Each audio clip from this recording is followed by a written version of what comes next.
I can honestly say that it makes gaming more exciting than it's ever been. Ever. That's all I'm saying. That's it.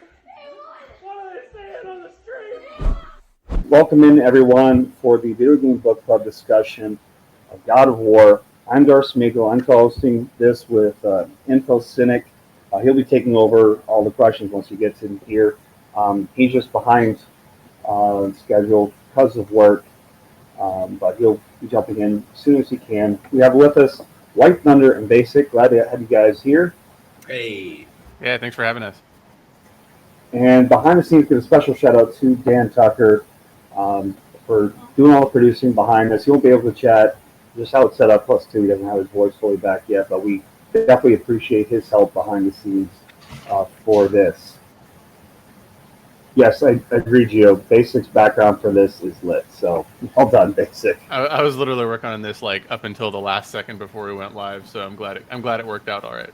Oh, I wish I had a cool background now too, guys. What the heck? Hey, dude, I think you should just leave. I think I can make this happen in like 30 seconds. Hold on a second. All right, so let's start off by asking you guys, is this your first time playing God of War 2018, or was this a repeat playthrough for you guys? It was my first time going through it. I'd been aware of it, and it was one of those games that was in my backlog for a long time. I never got around to it, so this gave me a really good excuse to hop in and check it out.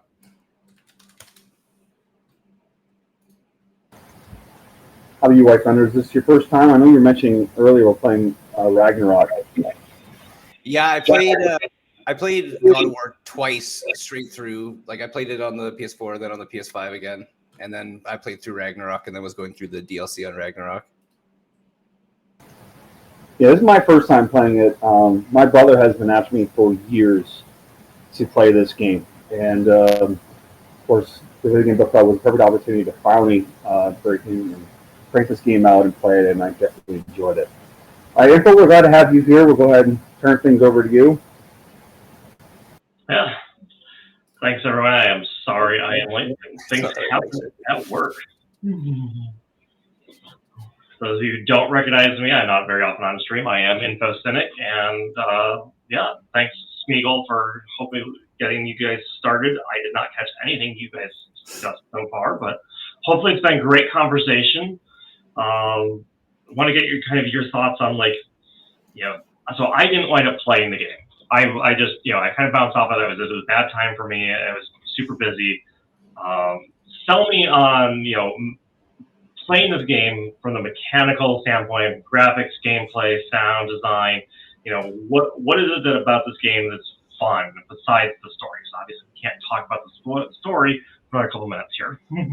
I mean, I feel like one of the biggest things about this game is the visceral feeling you get from each fight. Like I feel like I don't play a lot of third-person games, and when I do, there's a bit of a disconnect in the character and what they're doing in the game. You're doing some fun stuff, that's great, blah blah blah. But I feel like something about the distance of Kratos to the camera and how close you are to the character and how big he is on your screen to when he's doing stuff. It's like there's a immediate dopamine hit when you get into any fight in this game, and it's unmatched in any game I've played since. Yeah, I think for me, it's definitely the combat was a big selling point. So when I first started playing it, I approached it like some of the older God of War games, which are very hack and slashy in nature, where you just go through and destroy everything. And you can't do that with this game. You have to pay a lot of attention to kind of every fight, really. But it makes every fight feel like really engaging. So whenever anything is happening in game, you're always really focused, and the combat itself is also just really polished, and there's a lot of options for customizing how you want to play it. I don't know how spoilery that is, but there's special attacks you can purchase, and you can use them to, you can kind of tailor them to say well, this is the way that I want to play the game, and so those are this is the weapons and abilities that I'm going to go for. That's cool. That's always, I love to see different options. I can create a build that kind of fits my play style.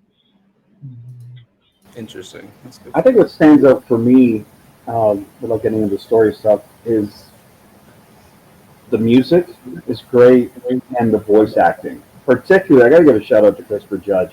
His voice acting as Kratos was spectacular. Yeah. It's funny because so there's a kind of a meme of him just saying boy the entire time in the game, and I have a cat named Roy, and every time I've taken to basically just calling him, every time I want him to come somewhere now, I'm just like boy. So it's like his way of speaking has definitely bled into my everyday life. That's great. That's great. Love to hear it. Love to see video games bleeding over into real life like that. That's the kind of sign that the game has really penetrated at a level where it's like, this isn't just something I'm doing for fun. This is serious. This is part of me now. Yeah. And Christopher Judge, obviously I know Spiegel, you're a Stargate fan. I'm a Stargate fan. It was kind of, I hadn't heard Christopher Judge in anything since watching Stargate, and it's like, whoa, this takes me back. That's part of why I'm a big fan of it. Yeah, it's hard to imagine someone else for that role. But hey, let's speculate for the last couple minutes here. Who else would you cast? Not necessarily as Kratos. You change out one voice actor. Who would you change? I mean, Christopher Judge did a great job, but let's stay with who would you recast as Kratos? Ryan Reynolds. Let's go. Deadpool. Let's get Deadpool out. I'm not sure about that, but I do think that Jason Momoa would have been a very good choice. Yeah. He has that deep growly voice. He can get really I don't know. I feel like that would have been a good choice if we have to go for one. Also a Stargate alum. Is he on Stargate too? I never watched Stargate. He was on Atlantis. How about Dwayne "The Rock" Johnson? I think it came up with my C3 memories. I think that was today. Put The Rock into something. So let's put The Rock into God of War. I'm going Jack Black. That's my pick. He's in everything now. So he is literally in everything. Actually, I think it's Chris Pratt that's doing all the voicing now. So. Now, Jack Black did such a fabulous job with Claptrap. I mean, what could possibly go wrong there? He's Steve. Jack Black, let's just read chat here. He's Steve. Give him a break. Charles Martinet as Kratos. Yes, let's go. We've all seen the Minecraft trailer, right? I've been purposely avoiding it, dude. To avoid. So he's Steve in that game, and yeah, okay. I wasn't sure what's going on. Anyways, Geodad calling for Batista. Wow, that as Kratos. That could work. I could see it. I could actually see that working. Yeah. Now there's a call for a live reaction of Isaac watching the Minecraft trailer. I don't know. Actually, I did hear rumors the after show. Going back to what White Thunder was saying, I did hear rumors of Jason Momoa possibly playing Kratos for the live action show. Oh, really? I can see it. I mean, I don't know if he has that I don't know if he looks like Kratos, because Kratos is not tall, really. You know what I mean? Is Kratos tall? How tall is Kratos? Let me Google that up. Yeah, there's a important question.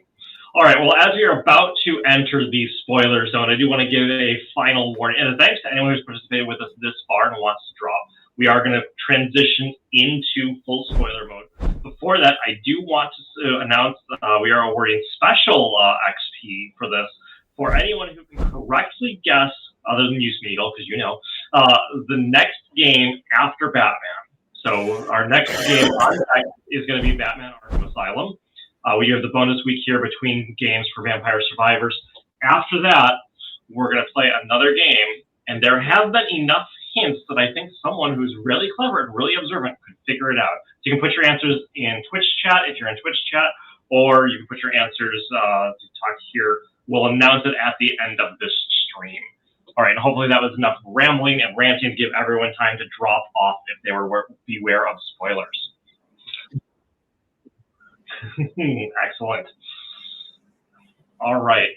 So the spoiler warning is in full effect, and all right, let's take it to you. Let's go to Smeagol first. I know you've been itching to tell us everything. Tell us about your favorite parts from the story, or maybe just give us a quick summary of like what you really love about this. For me, I think it has to be the lore.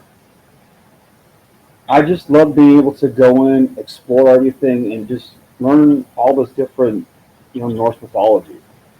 Um, it was so there's so much packed in, like every little thing, like the Jotnar shrines. Of course, once you get in the mirror, his head, attached to you, he's constantly talking and giving you background information of that world. And I just found that to be so fascinating. And that really is what really drew me in and kept me wanting to come back and continue to explore this world. Okay. How about you, Basic? So I think for me, story-wise, it was definitely the relationship between Kratos and Atreus, and particularly how their different ways of approaching like grief, I guess, throughout the game. Because there's one scene in particular. It happens pretty early on, so I guess kind of a minor spoiler. But I think it's like after you finish the first going through Alfheim for the first time, and Kratos is like, I guess he heard his wife. I forgot exactly what the details were, but he had like heard his wife in this like gigantic pillar of light, and Atreus asks him about it, and he's like, "No, I didn't see her." And then she's like, and Atreus essentially accuses him of not caring about his mother. It's like, do you even like, does it even matter to you? And there's one line in particular that Kratos, he replies to Atreus by saying, "Do not mistake my silence for lack of grief." And like that one line, I'm actually answered that for one of the quests that we had for this game. And that one line just hits like really hard, right? Because I think, with Kratos in the first few games, he's very like grieving over his family, his previous family, but it's in a much more like ragey kind of Hulk-tastic way.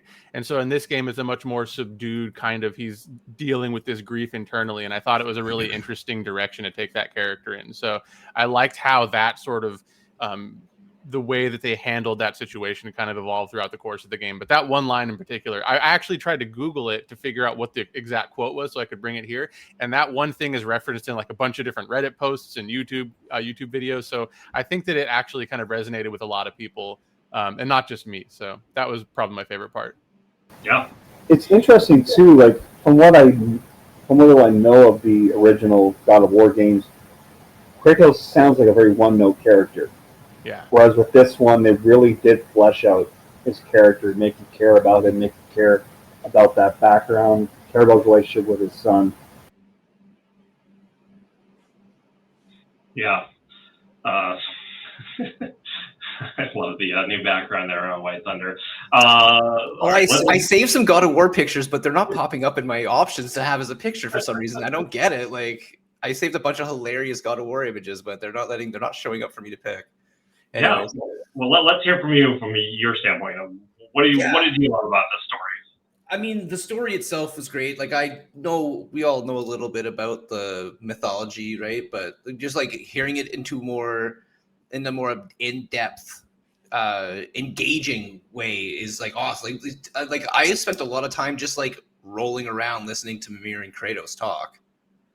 Like I was like upset finding places I hadn't been to where I'm like, I don't want to go in there yet. I want to hear how this story ends. Like just being so like I was saying, it's a very visceral game, but also like aside from that visceral fighting, it's like it's such an engaging, engrossing story you're experiencing for the first time. Because like even if you're very up on like old mythology with like Norse mythology, they kind of circumvent how it was portrayed already, and they had to rewrite a lot of that because a lot of that's like based around Loki and Loki doing stuff, right? So like with Loki not being involved in this Norse mythology they're trying to put forward, they had to like rewrite how everything works for the storyline, and that's just like really awesome seeing how like beats that portray out in Norse mythology they had to rewrite and still make work going forward, you know what I mean? Like, so just like hearing how that all worked out was just really engaging.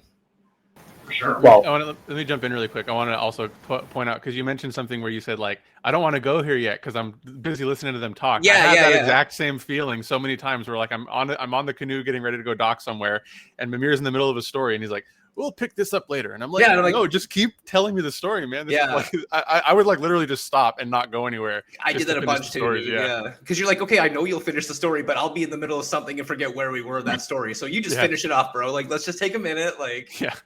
if those bosses are going nowhere, like, let's just chill. Yeah. I mean, going to full-blown spoiler territory now, though. You said Loki's not in this, but of course that big reveal at the end that Atreus is Loki. Gotta say, you just spoiled it. I had said Loki's not in this. You came out and said Loki is in it. Let's just get that out of the way right now, brother. Hey, don't spoilers. It was warned. You know, if you're hanging around this late after the spoiler warning, it's on you. Yeah, that's a great like minute 99, like minute 59.99, like reveal at the very end of the game, right before black screen is like, oh yeah, by the way, that guy's Loki. See you later. Have a good one. See you soon. Later. Yeah. I did not see that coming. I never saw it coming either. No. Yeah. Oh man. Yeah, I think if you're up on your Norse mythology, knowing that Loki is the one who indirectly kills Baldur in Norse mythology. That's kind of what I was saying, is like, even though they had to like rearrange some of the beats because Loki's not the inherent like antagonist going forward, they still kept the end game beats. Like Loki still, Atreus Loki still ended up killing Baldur inadvertently, you know what I mean? Like, there's a lot of things that he's still doing going forward that like is inadvertently part of Old Norse mythology that they had to like reinvent. It's so good. Yeah, it really is. Let's talk supporting characters. So everyone loves to hate on the boy Atreus. What's up with that? Like, is he really that bad of a character? Well, yeah, he's pretty immature. He's a rash young lad at the beginning of the game. You know what I mean? Like, but Kratos is also a hard dude. So it's like there's like a dichotomy there where it's like he's very young and inexperienced, and Kratos is way too experienced and way too hard, and like they need to balance each other out. You know? I think he was especially annoying when he first finds out that he's a god. He's a god. Yeah, because he got so cocky and arrogant about everything, and I was just like, shut up already. It's true. That was like maybe one of the only times I didn't really like him. Like, I did like him because I'm like, yeah, finally you're like being a man about shit. But like, yeah, it was one of the few times where I was like, yeah, Atreus' character is like a little wild right here. I'm not sure if it like, I don't know how I feel about it, but it was necessary for growth, right?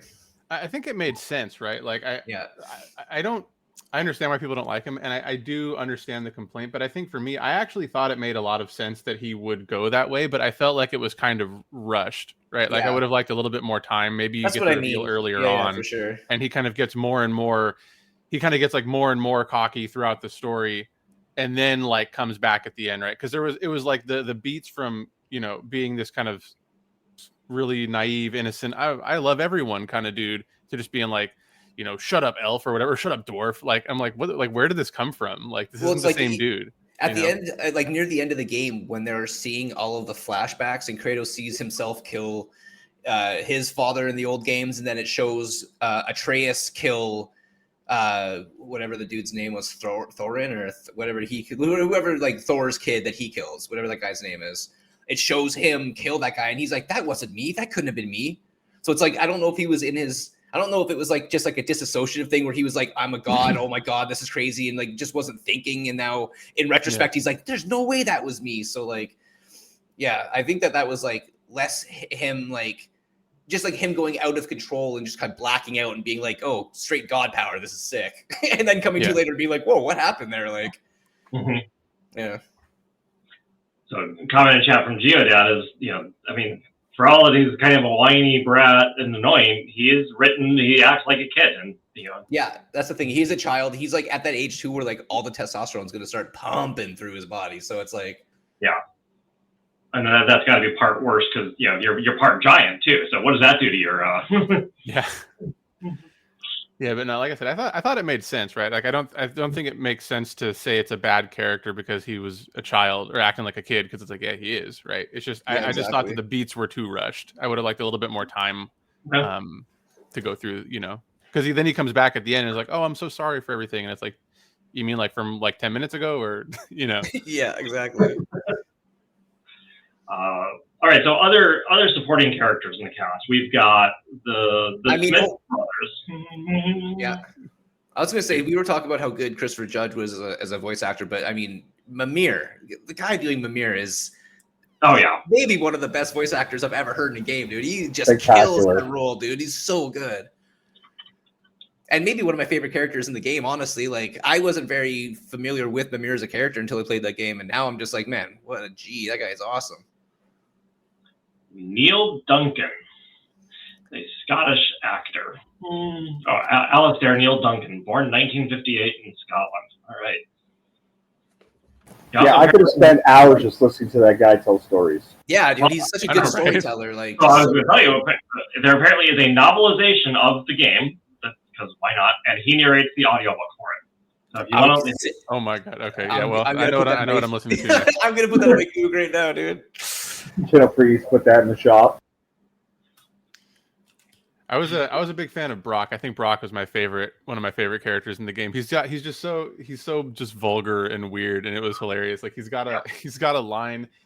He's trying to tell Kratos something, and he says the details are fuzzier than a wolver's butthole or something like that. And it just made, when he said that, I was just dying laughing. He's so funny the way he's just so dry with his vulgarity too, that it was impossible not to laugh every time he had something new to say.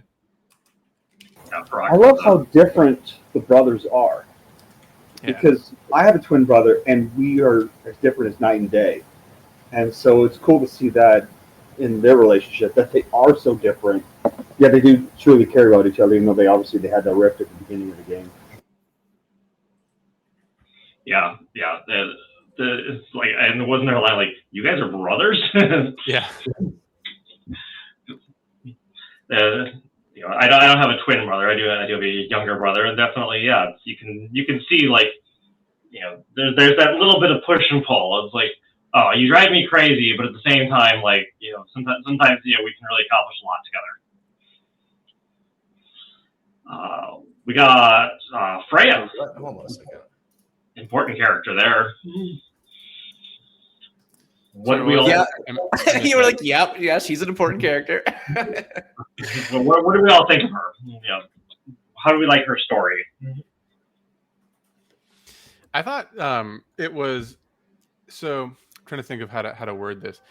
It made a lot of sense, kind of why she behaved the way that she did, and I liked her kind of rant at the very end, like after I guess we're in spoiler territory, after you finally end up killing her son, who she's basically spent however many, thousands of years trying to protect.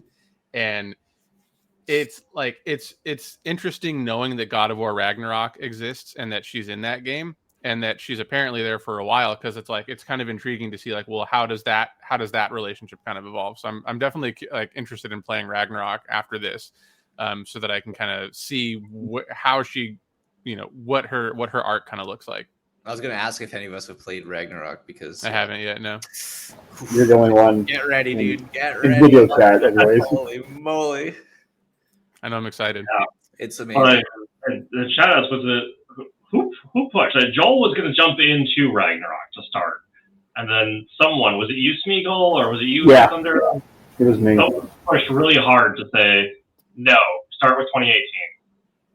Yeah, I mean, Ragnarok is just so good, and I don't think you don't need to play the OG God of War to experience Ragnarok the way it is. But I mean, it definitely helps, 100%. But man, that game, oof, that's another conversation, obviously. Obviously, yeah. I will tell you. There's your first free hint. Ragnarok is not the next game I picked. Yeah. Trying to space things out a little bit. Will we come back to Ragnarok someday? I don't know. Maybe. Not making any promises. Let's talk Jorgenmander. What are we thinking about Jorgenmander, guys? What's your thoughts on Jorgenmander? The first time I saw him come out, I was just like, that's when I knew. I was like, all right, the spectacle is still there, because it was kind of, I felt there's a lot of moments like you mentioned before, in the pre-show in God of War 3 when you're climbing up you're climbing up Gaia's body and then you fight Poseidon, right? And I felt like some of that was missing at the start of the game. Not missing, but it like wasn't there. And I was wondering like, oh, are we going to still get that? And then as soon as you see, this gigantic snake come out and just like that, the way that he talks, it was like, all right, cool. This is still at its heart kind of the God of War series that I remember, you know? Yeah, I mean the pacing is. I feel like the pacing is good for what the length and what you're doing, because like you start off like hunting that deer in the snow and everything's kind of low key chill, and you go back to your cave, and then all of a sudden Boulder shows up, and that fight with Boulder is actually a pretty like intense fight. You know what I mean? Like, so I think that's where you're like, oh, the spectacle in this game is like huge and different on a more personal level. Like it's more like upfront in your face and not on the like just because of how third person, like I was saying, like the distance in the camera on Kratos, like in the old God of War games, it's like it's very like aggressive and hack and slashy, but like there's nothing like just being like 3 inches from his shoulders and just like seeing everything from his perspective. You know what I mean? Just makes everything seem bigger for some reason. That's fair. Yeah. I want to bring attention to what Alden was just saying in chat about how it's an interesting narrative and how different people handle grief. I think that's so true. A very good observation that you had there, because it is quite different. And as you point out too, like apparently Kratos in the earlier games is where Freya ends up at the end of this one. Yeah, it's really just like this game is a metaphor on father-son relations, because like Kratos and Atreus have a weird relationship. I mean, obviously Odin has a weird relationship with all of his children, but then Thor has a bad relationship with his children, and then Freya's got a bad relationship with her kids. Like it's all about like family dynamics and how you're trying to like mend what could be a good relationship into a bad thing and not trying to force too much one way or the other. You know what I mean? For sure. Yeah, that's great. I'm trying to think, what else should we talk about here? Let's talk about just the Valkyries. Can we talk about the Valkyries finally? Are we going to get into that? Because that's where the game really shines, dude. That's where the game really gets into it for me. Yeah, because like the game is great. The game is all encompassing. You could spend hours and hours and hours just like listening to stories and going and exploring areas, and that's great. But like, if you want to get into the nuts and bolts of this game, you've got to go through the Valkyrie fights. That's really where you like. The game is easy. The game is a very easy game, technically. It's you cruise through that game in 9 hours, no problem. But you want to beat the Valkyries, that's where you're like, okay, I'm actually Kratos, the God of War, and I'm actually fighting real bosses, because the bosses in this game are a little lackluster, to be honest with you. But, like, man, the Valkyrie fights are just the best.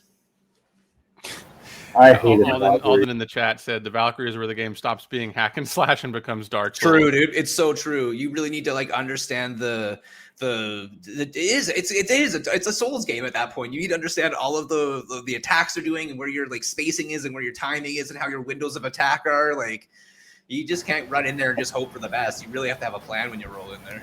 Well, Anthony, you just answered a question on Channel 3 about favorite Souls-like game, and as soon as I saw you answer, I was like, God of War for me, because I mean it's close I've ever come to it. And the Valkyries, to me, that's a Souls-like game.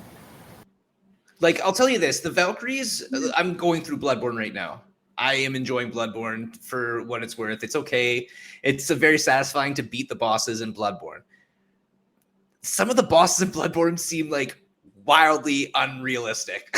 Some of them are just so insane. You're like, I don't know how people get through this. When you fight the Valkyries, your losses are on you. You can see where you made the mistakes. You can like kind of judge like, oh, I know she's doing this. I know, like with the boss in Bloodborne, it's just kind of a wild hope for the best kind of a situation in my mind, at least. But with the Valkyries, you can really like understand what their attack patterns are and like where you need to be spacing from a move. Like, I don't know, it feels more attainable than the Bloodborne fights do to me.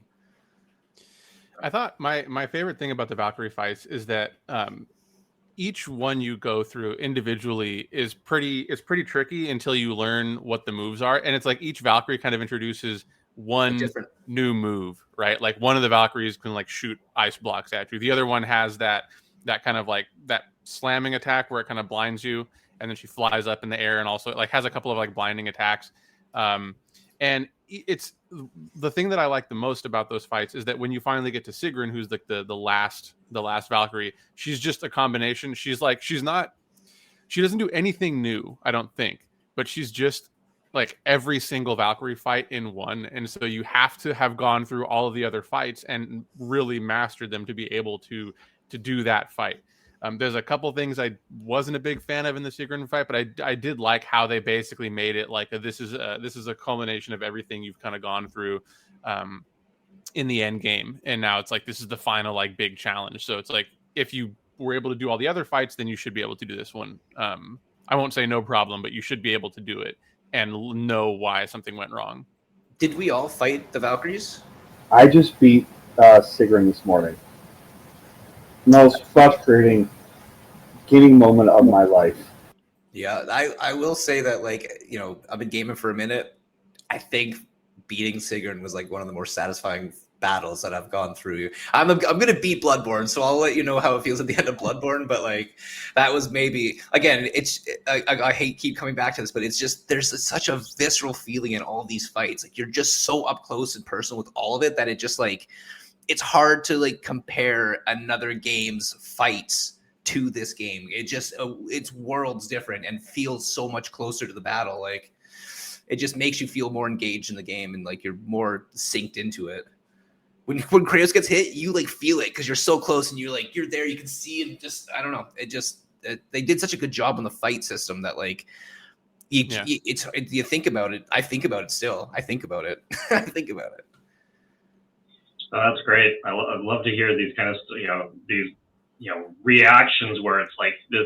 Again, the game is sticking with you. You say, I'm like, it's one of the things I'm the most proud of ever having done in a video game. That's always a satisfying feeling when it's like, yes, I finally, whether it's beat the impossible boss or, checked off something off your bucket list. Oh, it's a stand up and scream moment when you beat Sigurd. Yeah. You're like, whoa! You're like, yes, dude! Oh my god! I screamed internally because, I game when the kids are all asleep, and so if I did that, my wife might actually murder me.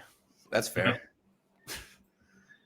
Yeah, don't get murdered by your wife. That's how you wind up in these stories in the first place. I know, right? I'll end up on a Netflix special. Yeah. All right, you can change one thing about the game. It can be, we've already talked about changing the actors, but, okay, and you can't just say, like, I want to, make it longer. You got Ragnarok, we'll play Ragnarok. But you can change one thing. What are you changing? All right. I got this already. So there was one thing that I saw a lot of like 10 out of 10 and 5-star reviews for the game. And there's one thing that I think the game is very good. I give it a solid like 9, I think. The one thing that I wasn't a big fan of was how they handled the exploration. So the issue that I had is that like really early on, you're in this like huge lake and you can kind of go wherever you want. There's a lot of places that you can explore. And there's a couple problems. So one is that most of the places that you can explore just like kind of randomly, the chests and puzzles reward either silver or like upgrade materials. And I think my problem is that a lot of that stuff isn't really worth it because you can go through and usually buy better armors or find new stuff like if you just go through the main story. And so I felt like the exploration didn't have enough really good rewards outside of the side quests. And the other part of that too is that a lot of the times you'd go to a new location and then you'd explore like most of it, and then you'd encounter like a door or a puzzle or like a chest that is locked behind an ability that you're not going to get until much later in the game. So the game kind of, to me, it felt a little bit like it wanted to be more of an open world than it actually ended up being, just because I felt like the exploration didn't really reward you well enough. And in some cases you were kind of discouraged from going to, because like if you were to try and explore everything as early as possible, you're going to have to backtrack once you get, your new abilities to go back and get that last puzzle or that last door. So I think like either change the way that it works to reward the exploration better, or make it more clear that the exploration is primarily a vehicle for getting a platinum, and that you really shouldn't spend a whole lot of time doing that until you go through the main story and you have all of your stuff. Because there's like, for example, there's that one realm. I think it's pronounced like Muspelheim, or is it? No, you're right. You got it. The Mist realm where you go through and do like the end game kind of grinding for silver and stuff. Yeah, Niflheim, and when you can't even get there until you've already made it through the main story. And so it's just one of those things where, like, if somebody would have told me before starting the game, hey, don't worry about exploring right now, just go through the main game and you're going to have like 95% of what you need to start doing end game content, and the rest of it you can get from doing the exploration and grinding then. I think that would have been a little bit like, it would have made some parts of the game a little bit less frustrating, because I spent a lot of time like just going through and trying to like grind out a little bit to max out armors, and it's like you really don't need to do that until you're preparing for the Valkyrie fights. That's a good point, because I did that. I spent every chance I could get to explore, I was exploring. And I'm sure it made the game take so much longer than it needs to be, because I also had to remember where stuff was, because like you said, it was locked behind an ability I didn't have yet, so I had to remember where it was, so I could go back to it later and complete it. Yeah. I mean, not to spoil the next game, but the next game they did address that. That's areas are just open to you, and enemies there are wildly difficult. So you can go explore if you want, but you're just gonna die. So there's not much of a play, you know. I call it the Xenoblade model, so games I'm familiar with it does that, where it's like, the very start of the game, there is a level 95 monster or something that you can just walk right up to, and don't, but you can. Yeah, they all there's all you have a number, and then there's numbers above people's health bars when you roll onto new places. So I got a couple comments in the chat I want to get to here. So let's see. Alden says he wanted to unlock fast travel so much sooner than the game unlocked. Yeah. I would like to actually unlock fast travel, because it didn't seem like fast travel to me. Because you have to open the door, and it takes 10 seconds for an animation to occur. And then you actually go in there, and you're running around for 20 seconds for the next door to actually open for you to, quote unquote, fast travel through. This is not fast travel. I mean, you're traveling faster to an area than if you had to just straight walk it. So that's true. Although I'm not a big fan of when you have to go to a particular location to do fast travel. I think it kind of had its charm a long time ago in games like Morrowind, where you'd have to go to particular locations to go travel. But Morrowind, there's a ref. Holy jeez. I'm old school, man. Let me travel from anywhere. You can have designated points that I can warp to, but I don't want to first have to walk to a warp point and then travel from there. Yeah, I agree. That's old school. Also, we got Geodad saying didn't like the visuals of the chest armor. Thoughts on that? I'm kind of down with that. Yeah, I think I agree. I agree on some of them, because some of them was just the one I was using for Sigrun was the Deadly Mist armor, and it's just a little strap across your chest. I'm like, how is this protecting him? Let's be honest. Yeah, it was. I would have liked a lot more. I don't know, flair on some of that stuff. I think, because it was kind of hard to distinguish between there were certain armors that were pretty cool, but then some of them just looked straight up medieval, medieval Western medieval armors and stuff. And it's this is a little bit kind of weird. I would have liked something a little bit more visual consistency there, and also some more distinction between what different armors look like and how they kind of how they. If they could make it correspond to what those armors were doing, right? Certain armors could look more spiky or something if it's if they're more damage based, or I don't know. I don't have a lot of in-depth analysis on that, I guess, but I do agree that the chest armors were a little bit kind of lacking in visual flair. I mean, I think they had enough. They're slightly different, you know what I mean? Some of them went over one shoulder, some went over both, some were just little things. There was enough difference to visually let you know that you're wearing different armor for sure. But I really never looked at the armor as a visual thing. I was just statting out. So I was well, this is better than this, so I'm going to put this on, and I'm going to put this on because this is better than this. So even if the sets didn't match or whatever, it just didn't matter, Yeah. Going back to your question earlier, basically about what thing I would change, I think I would do away with the grinding in Niflheim and Muspelheim, because that really dragged on, just having to do it over and over and over again just to get more of the material I need, just to upgrade all the different armors. That was the one part where I just decided, you know what, screw it, I'm going to lower the difficulty level so I can get through this stupid stuff quicker. See, I didn't really mind that so much, because I didn't find this game too grindy at base level. So and I like grinding. I like max leveling characters. I like getting characters way stronger than they need to be. So I like that you didn't need to grind this game, but the option was there and you could if you wanted to, and it wasn't forced. So it's I'm gonna be okay if I go to these fights not leveled up, but if I power game and go out there and just spend 5 days doing nothing but just grinding in this spot, I'll come back, I'll be so much stronger, and I know it'll be a more satisfying fight because I won't have to like worry about too much whether my resurrection stones are good or blah blah blah. It's like I just know I'll be okay, you know. So I like the idea of like getting into a fight that you are having a hard time with, but I also like the idea of not having to grind but having the option to grind at the same time. So I like having it available. Speaking of grinding, someone found on YouTube was looking up how to best fight the Final Valkyrie. Someone had spent like 600 hours playing this game, and I guess the person just repeatedly reset New Game Plus to get that hanging fruit, whatever it was, to up the stats. We'll get all that, start New Game Plus, get the fruit, start New Game Plus, so completely maxed every single stat in the game. And then fought the Final Valkyrie, beat her in like 10 seconds. Yeah, see, that's not fun. I'm not into that. That like makes the game not so fun. Like, I just want to be strong enough that like fights are still kind of challenging, but like I'm not overpowered to where I can 3-hit characters, right? Like, right. Like I want to go into the fight with a pretty solid chance that like, yeah, I'm gonna win this, but I'm still gonna have to like work for it. I don't want to keep bringing up Bloodborne, but that's how I feel in Bloodborne fights, where I'm like, I don't need to like get super strong. I just want to walk around confident that I might not die. Like that's the hardest thing in those games, is like getting to a point where you're like, okay, I can confidently run around and not worry too much about regular bad guys, and then you find out, no, that's not true. Regular bad guys are wildly strong.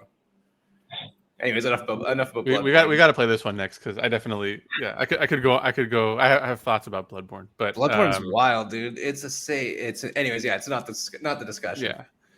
Bloodborne is also not the next game. There's your second hint. Bloodborne should not be like anytime. Bloodborne should be like a side game or something. Like yeah, I don't expect to actually put a Soulsborne in, but if enough people want it, the time frame. I don't think enough people would beat it in the time frame, dude. I've been playing it for weeks and I'm still not like maybe like halfway through it. Yeah. When I first started playing it. What's that? No, we gotta stop talking about Bloodborne, dude. Keep going. I was gonna say I wanted to get back to something about the grinding. I thought that I can't remember if it's Niflheim or Nilfheim, whatever that the mist realm is. I thought that was okay. The Muspelheim I did think went on for too long. There was too many. Like there's one challenge where you got to like just survive for like 5 minutes or something, and it's like, geez, man, like just it wasn't that hard. Like I think the fights, like those challenges, I don't think that they were like super hard, and I think that they did drag on a little bit too long, especially because the rewards aren't like really that great for it. Like you can get that armor. I guess you can like start getting materials for the armor there, but the Mist Realm armor is just it's much. I don't know. It's more satisfying to kind of grind out those materials. But I didn't think that the grinding took like too much time. I spent maybe a couple hours in the Mist Realm just kind of getting materials. And then I was like, all right, I think I have enough to go fight the final Valkyrie now. So most fights are fun just for like challenging yourself. You know what I mean? Like it's a different challenge than the Valkyries. It's like, can you like mow down hordes of people as opposed to one giant strong boss, you know? Yeah. Because Muspelheim has like the normal and hard challenges, which actually weren't hard at all. The impossible wasn't too bad either. It's when you get to the final impossible, like the Suitor's Trials, where they have 3 different ones, and you got the 3 different ones, and it's like the first one I think that I had was defeat 70 enemies in a certain amount of time, and it's like I got like 60 something, 60 something, and then finally got 70. And then you got to go back and collect keys again just so you can get the next final trial. That's where I get frustrated with the grinding. I'm not gonna lie, I did not finish Muspelheim. I didn't do it at all. I did it to fight the Valkyrie, and then I bounced. Yeah, I got to a certain point and was like, I'm not into this anymore. I'm not having fun. This is bad. It's like it's not fun like losing to the Valkyries. It's losing to a whole bunch of enemies, and you're just like, oh man, this is making me feel bad at the game. Like I should be able to handle this. Yeah, but I'm a completionist, and I wanted to get the platinum trophy. So yeah, I was just looking that up. The Power Picks gives it a difficulty rating of 4 out of 10 for the platinum trophy. What? Yeah. I felt like there was way too much just like fluff in the platinum. This is kind of how I felt about Final Fantasy VII Rebirth. It's just like there's so much stuff that's not that fun to do to get the platinum. like finding all the ravens and stuff to, killing all the ravens and doing all the, like, finding all these chests. It's just like, I wish that more games would not do that, where like getting the platinum requires you to do things that will actually like progress your character and not just like make you put in the time of having like another job, Yeah. Oh, I admit I use the guide for some of that stuff. Yeah, I mean, you have to, right? There's no way I mean, maybe there is a way, but it would take even, exponentially longer. But yeah, I'm not a big fan of that kind of stuff. Yeah, it lists 30 to 40 hours if you're using their collectible guide. So I guess the collectible is pretty obnoxious in this game. Yeah. I put in 74 hours. That's a lot. That sounds about right. Let me open up my Twitch or my Steam and see how many hours I got put in that. I also admit I spent a normally lengthy amount of time looking for pictures. For pictures? Yeah, to just find the perfect screenshot to take to submit the picture of the week. Oh, yeah. Yeah, I spent so much time. Dan's laughing, but it paid off. I did actually win 1 week, so. Yeah, the other side it says 4 to 10 on their site too, 40 hours. So I don't know, Smeagol, maybe just get good. Yeah, I have 50 hours on mine. And I have 28 of 37 achievements. So I didn't go completionist, but I was clocking things off as I was going. So yeah, like I feel like for platinums, like by the time you've gotten to the final boss, like a final super boss, you should be like, pretty maybe good. 80 to 90% of your total time in the game should already be there, right? You shouldn't need to spend an entire extra game's worth of time just like looking for ravens and stuff, Yeah, no, yeah, for sure. Yeah. Those are the kind of things where like, I don't know if I've ever like 100%ed a game. I don't know if I have the patience for that, dude. Like, I'm like, hey, listen, I did the hardest things you can do in the game. Like you're saying, I destroyed all the Valkyries. I don't need to go look for these green freaking ravens everywhere. I'm done with that. That doesn't show my skill level. That just is like you're saying, fluff, Yeah, like, can I get some cool armor for that? Can I get something that will like help me at another part of the game? Then I would be more willing. Like, there should be like incentives to do this stuff beyond just like having that platinum on checkpoints. It's like, account. well, yeah, exactly. Yeah. Sometimes it's not good to be a completionist. Yeah. All right, we need to start wrapping up. So I want to get final thoughts from everyone. Just a minute or two from everyone. Tell me, what is the absolute best thing, you could say, sell someone who has not played the game on playing this game. If you like third-person adventure games with really tight, like, fighting mechanics and an amazing, engaging story that you can get for $15 sometimes, like when it's on sale, it's $10, $15. It's the cheapest, best gaming experience you can have. And I think it's probably top 3 PlayStation games of all time. Top 3 PlayStation games of all time. All right, all time, 100%. That is a bar. That is a throwdown, and that is probably going to show up as a quest in the next couple of days. Right, Dan? You make that happen. just for everything encompassing what the game is like, there's not a lot of games that do what it does as well as it does. Yeah.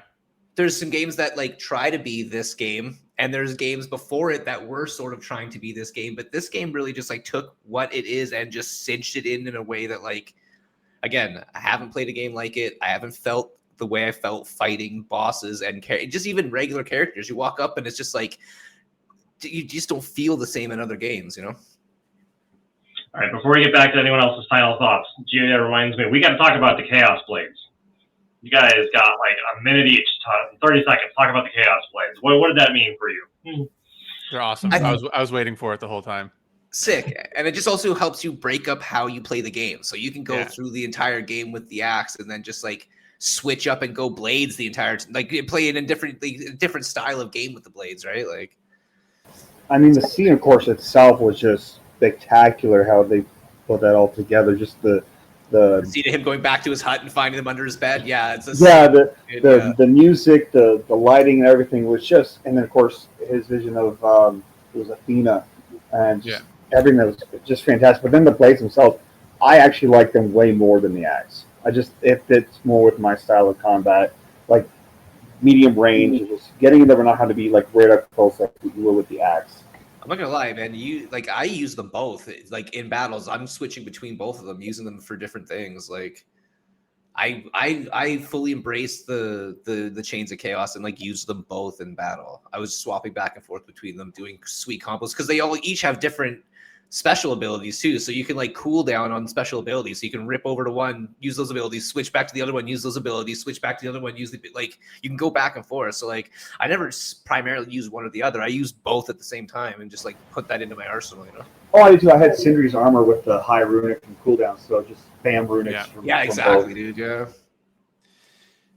Yeah, I found that when I got to the blades, I didn't realize how much so I was using the axe obviously up until that point, and I thought, oh, the combat's really good, super fluid, I like the way it feels. And then I got the blades, and I was like, oh my god, like I never went back to the axe after that. Not because I think the axe sucks, but just because it was like, man, the blades for me were just like so much fun, and it's like it was a really it really like amped up the gameplay for me. I think the blades are great. Again, you use them in all situations, but the blades are great for like large groups of enemies, and the axe is good for single combat. Yeah. So I think they're just like situationally good for whatever's going on, right? Like if there's one guy, the blades are going to do some good damage, but the axe is going to do more like straight damage to a single person. Where blades just like are like a good way to like deal with a lot of enemies around you. All right, I gotta cut you off. We gotta get final thoughts here. Let's hear from Spiegel. Sell someone who hasn't played the game on playing this game. I think for me, again, it's the story, it's the lore, just really being able to dive into such a fascinating world. Because again, like just I could have spent hours, and I did, just paddling around the boat just to hear Mimir's stories. Like I knew that if I went up to a shore and that would interrupt the stories, I just kept paddling around, making sure that the story was completely done before I got off the boat, or when you're doing the fast travel, Mimir's talking, I'm making sure I'm not going through that door until I hear that full story. I just, again, the story, the emotions of it throughout all the different beats, and then the lore just pulled me in, and I can't wait to play Ragnarok. All right, Basic, let's go. I'll be quick. I think for me, this is like one of the most polished games that I know I spent some time whining about the platinum, but like if you're just going through the game, this game is like super polished, and the main story does a really good job at gearing you up for every point of the game, like to make sure that you're equipped to handle every challenge that the game throws at you, like at the appropriate time. So it's super polished. It's a really interesting kind of reimagining of the original, not reimagining, but it's like an interesting direction, like a new direction to take the series. Because I think that by the time that this game came out, the previous games were getting, for me anyways, a little bit stale because they all felt kind of like the same hack and slash combat. And it's like, I kind of just fell off after 3. But then this game comes out and it's like completely different, but still true to the original. And so I think that if you do like the original, this is a game you just like can't pass it up. Yeah, and the way they kind of like bring in the other 3 to this game too is really nice. Like they don't forget about it. They're not like they don't ignore it. They're just like, this is now what Kratos is. Like, yeah, he's been living by himself alone with this lady. He had to get away from the gods. Like, I mean, technically in 3 he destroyed the realm. So just killed everything. Yeah, he destroyed everything in God of War 3. So. Oops. Hey, when that happens. All right. Well, that is a great point to end on. I want to give special thanks to Smeagol, White Thunder, and Basic for being here to chat with me, Dan for producing in the background, everyone who participated in Twitch chat, and I also do want to announce no one managed to guess it despite my attempts to hint at it. I even changed my tagline for you all today on C3. That was the biggest hint you could have possibly gotten. I am equipping the Master Chief tagline because we are going to Halo 1 after we finish Batman. So you've got about a month and change. We're going to do some Batman, Arkham Asylum. Next week, we'll be doing a special one-off week on Vampire Survivors with a special game, dude. Hell yeah. On Friday the 13th. Because how can I pass up talking about Vampire Survivors on Friday the 13th? We'll be back for that discussion. I need to actually schedule that, and then we'll do some Batman in about a month. And it's been great to talk to you all, and we'll see you next time. Stay tuned to Channel 3. Cool. Thanks for having us. Yeah, thanks for having us. I'm excited to get into Batman because I've never played any of them before. So Oh, Arkham Asylum is a fantastic game. yeah, I'm pretty excited. All right, thank you. Is all Halo for- available somewhere other than on Xbox? Can you just get Halo? PC. Oh, on PC too. Okay. PC and Xbox. I will do my best. As I can't make a hard and fast rule, but I'm doing my best to make sure that nothing is lost to a single console without at least a PC option as well. Sweet. There may be Cool. some Switch games that make us break that rule eventually, but yeah, we'll see. Well, Mario I'm loading, Kart. so. Mario Kart. All right. Thank you all, and we will see you next time. Good night, everybody. See ya.